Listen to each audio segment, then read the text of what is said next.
Is your Zipcar alarm constantly going off? This often happens due to issues with the keyless entry system or faulty door switches. First, try resyncing the keyless entry via the Zipcar app. Open the app, select the vehicle, and follow the on-screen prompts to resync. Next, check the door alignment and clean around the door sensors. Dirt or misalignment can trigger false alarms. Try resetting the alarm by locking and unlocking the car using the app or the physical key if available. If these steps don't work, it's time to contact Zipcar support for further assistance. If the initial troubleshooting steps fail, don't hesitate to contact Zipcar support.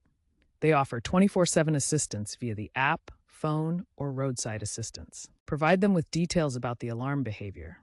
Be prepared to describe when the alarm goes off and what steps you've already taken. Zipcar may dispatch a technician or offer a vehicle swap. For persistent issues, especially with Hyundai or Kia models, Zipcar support can often diagnose sensor failures remotely or schedule necessary repairs. Remember to document the issue and any communication with Zipcar in case you need to request a refund for the inconvenience.